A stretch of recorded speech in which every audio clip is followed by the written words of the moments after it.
au point de vue du démarquage, donc au point de vue du replacement, etc. Et puis ça va demander obligatoirement un certain temps. Plus à savoir qu'avec Liverpool, il a travaillé principalement avec l'entraîneur de la condition.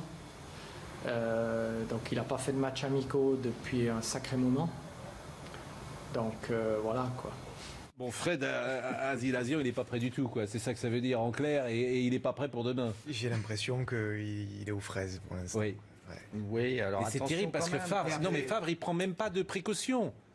Favre n'est pas quelqu'un qui est beaucoup dans la prudence. Il dit ce qu'il pense, relativement doucement pour que les journalistes aient le temps de le noter. Vous l'avez remarqué. Oui. Et j'ai l'impression qu'il y a un peu de bluff aussi. Vous voulez dire que les journalistes comprennent pas que 6 jours avant la signature de Balotelli, on l'avait interrogé en conférence de presse. Des journalistes l'avaient interrogé. Mais il n'en voulait pas. Moi, ça fait très longtemps que je ne l'ai plus vu jouer. Je ne sais pas ce qu'il vaut. Mais il y a peut-être un peu du bluff là-dessus. Parce que je vois mal Nice recevoir Marseille après une trêve internationale de 15 jours où Balotelli a eu donc 15 jours, une douzaine de jours pour se remettre en condition et ne pas du tout le faire jouer, au moins une demi-heure. Disons les choses, Patrick. Favre ne voulait pas de Balotelli. Oui, on comprend. Jean-Pierre Rivière lui a totalement imposé. Et aujourd'hui, on peut tous être sceptiques sur le réel niveau, non seulement de jeu, mais on sait qu'il est doué, mais d'investissement. Pourquoi, soudainement, serait-il concerné sur un projet, sur un club? Parce que peut-être que maintenant, il a envie de réussir, maintenant, tout simplement. Il a un tournant. C'est peut-être aussi une de ses dernières chances. Voilà, il sort de lui-même, il le dit, de 2 saisons. Vous croyez qu'il a conscience de ça? En tout cas, il a conscience que ça fait 2 saisons, il est vraiment passé à travers, et que là, il a peut-être une unique chance pour redevenir dans un très grand club. L'exemple de Ben Arfa, lui, peut lui servir, peut l'inspirer. Vous ne croyez pas à la rédemption, vous ne croyez pas à l'homme qui peut changer, l'homme qui peut tailler sa pierre, pourquoi pas? Pourquoi pas, mais je pense que Balotelli, lui, ce n'est pas son sujet. Ça fait pas 2 ans, mais 4 ans qu'il est à la rue. Je crois qu'il ne connaît pas. Une saison à 14 ou 15 buts. Je crois qu'il était déjà en déclin très net par rapport à ses grandes années à l'Inter et à Manchester City. Oui, mais en déclin par rapport au rendu, par rapport au rayonnement. C'est plus le joueur qui marquait 2 buts en demi-finale de l'Euro. Et je crois qu'il ne connaît même pas Ben Arfa. Je pense que Rod Fanny a bien résumé la situation aujourd'hui en disant que Balotelli, c'était la roulette russe. S'il a la tête à l'endroit, il peut faire un carton en Ligue 1, quand on connaît un petit peu le niveau. Si par contre, il n'est pas dedans, c'est... Bon, Philippe Diallo, c'est une bonne chose évidemment pour la Ligue 1, sans doute, parce que c'est une star, mais il y a des interrogations. Vous en convenez, vous? Vous avez très bien résumé. Voilà. Il faut des figures. On avait perdu Ibra. Balotelli, c'est quelqu'un qui attire l'œil. On verra s'il l'attire positivement. Puisque vous avez la parole, Philippe Diallo, nous allons vous interroger avec M. François Pinet sur des questions d'avenir du foot français très importantes. Ça, c'est un dossier sérieux. Ce sont des quotas que vous allez mettre en place, vous et vos amis les présidents. Question Pinet.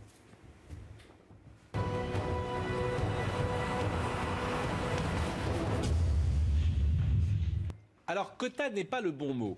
C'est le mot utilisé en tout cas par Jean-Michel Aulas, voilà. Quota de joueurs formés au club, c'est ce que veut dire, formés en France. Oui. Et bon, vous avez bien compris, quota de joueurs formés en France ou formés au club. Et ça ne veut pas forcément dire d'ailleurs qu'ils sont français, vous avez bien saisi cette nuance. Jean-Michel Aulas, qui est le patron de l'OL, qui a lancé cette idée, d'après lui, donc pour équilibrer un peu plus peut-être le championnat, pour aussi demander au PSG en gros d'acheter des joueurs issus de clubs de Ligue 1, donc pourquoi pas des joueurs lyonnais.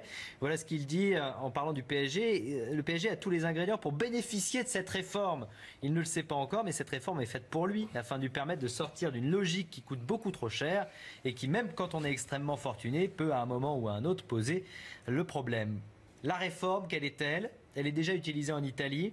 Alors, ce serait les effectifs de clubs de Ligue 1 qui seraient composés de 8 joueurs issus de centres de formation en France.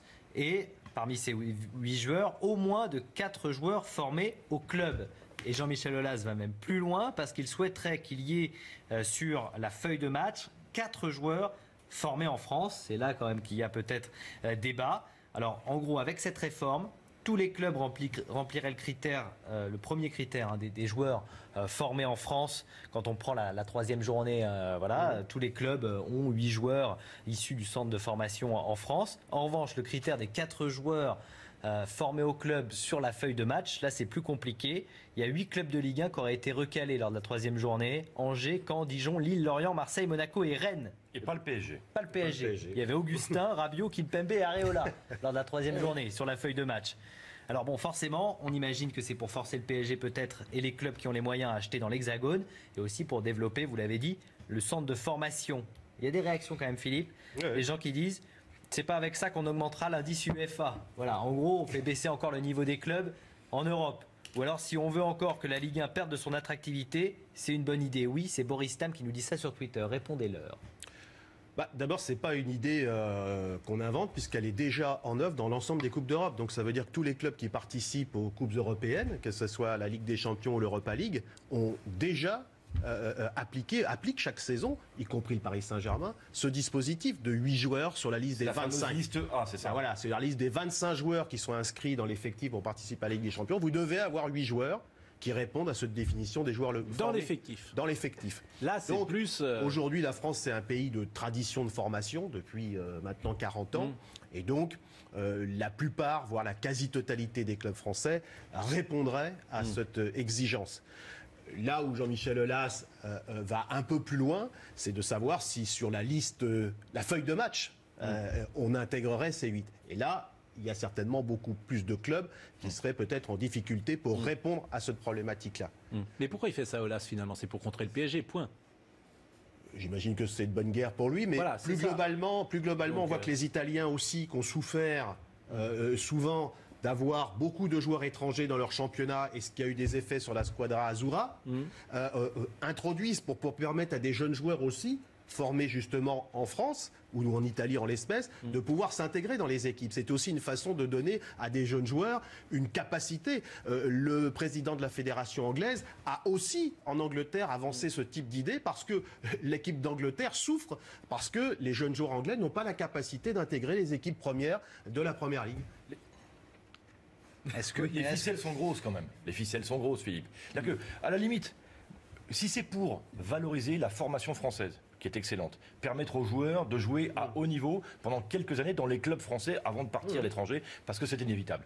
Pourquoi pas? Mais on voit qu'il y a quand même 2 ficelles énormes. La première, c'est d'embêter une fois de plus le PSG. D'ailleurs, il ne peut pas s'en empêcher. Il avait dit qu'il n'en parlerait plus, et ça y est, ça le reprend. Il reparle du PSG de manière négative. Mais aussi, surtout, de valoriser son propre centre de formation, qui est le meilleur de France, de très loin, et l'un des 5 meilleurs d'Europe. Mais je suis d'accord avec vous, mais tout ça, c'est légal, si j'ose dire, parce que c'est réglementé. Non, mais ce dispositif a été inventé par l'UEFA pour répondre à la suppression des quotas, justement, c'est pour ça que le terme est peut-être pas très bien choisi, de nationalité. Avant, dans les équipes, vous aviez le droit à 3 joueurs étrangers par équipe. Et puis avec l'arrêt Bosman, c'est tombé.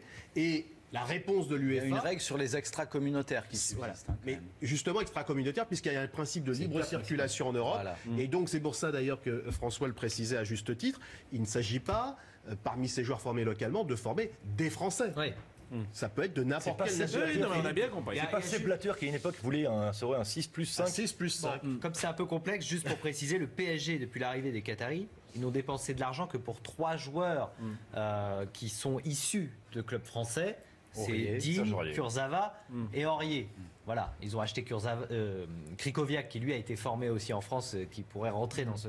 Mais ils ne l'ont pas acheté en France. Ben Arfa n'aura rien coûté. C'est pour ça qu'autour de cette question, il y a la question de la promotion de la formation française, mais il y a aussi la question des investissements entre clubs français, en premier lieu avec le PSG. Et puis il y a une troisième question, c'est le suspense à la fin du championnat. L'année dernière, 30 points d'avance. Donc comment on fait pour le long terme, pour faire en sorte que le championnat garde toute son incertitude. Sujet passionnant, on a été complet, je le pense.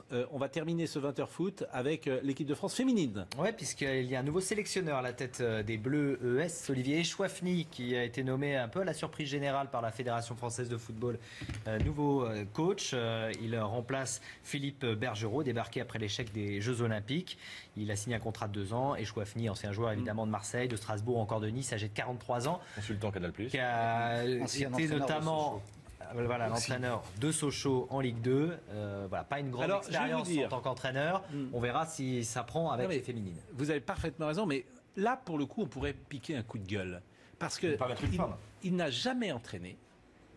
Il y a Sochaux. Il n'a jamais entraîné Moi, je l'aime beaucoup, Olivier. C'était pas une franche réussite. Il se trouve que je le connais, c'est plutôt un joueur sympa, il a été à Strasbourg, etc. Mais tu peux mettre une femme pour entraîner des femmes. Ils ont essayé Corinne Diacre, mais qui est bien à enfin, c'est extravagant. C'est-à-dire que tu préfères mettre un homme qui a jamais entraîné qu'une femme qui a été entraînée. C'est pas ça que j'ai envie de vous dire, parce que à la limite, sexiste de base. Bien sûr, je suis d'accord avec Philippe. Je trouve que c'est un peu sexiste comme on a. Effectivement, les hommes peuvent entraîner les femmes et les femmes peuvent entraîner les hommes. Mais on peut valoriser le travail des femmes.